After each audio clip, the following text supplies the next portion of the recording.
ត្របេព្រមមកជាតិអត់មានខ្លាដែរអើយអរណាបាក់មេឃបាត់បងនេះ ធំមក អានេះកូនអូនអានេះ បាក់មើលឲ្យបងប្អូនអើយ ចាស់នេះក្រំបែបពេកនេះនេះ គេថតវីដេអូហ្នឹងគេទៅជើកន្លែង ខ្ញុំจะធ្វើ vlog តើអុយមើលឡើងធំមើលក្រៅបានឃើញថាធំបងប្អូន អានេះបោះអូន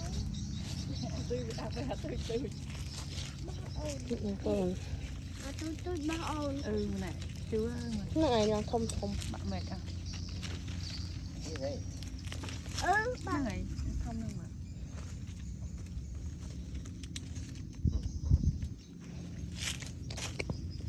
នេះ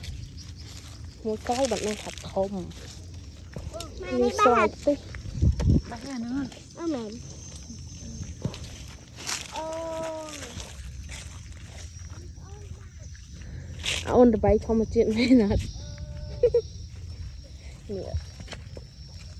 ធំមើលក្រៅបាននឹងថាធំបងប្អូនខ្ញុំក៏ដើមតបៃចង់ទិញអាចកំងបានណា ខ្ញុំបែកវ៉ាន់ហើយ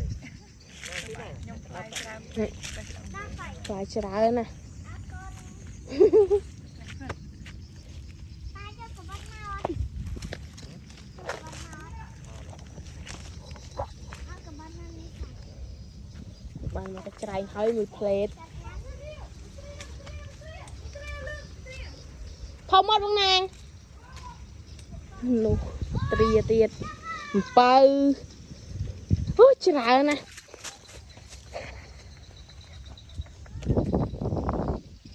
មានដូចជាត្របែកហើយនឹងស្វាយនឹងកពេញរាជនឹងអំពៅហើយនឹងមូនបារីនឹងបត្រានឹងក្រូចហើយនឹង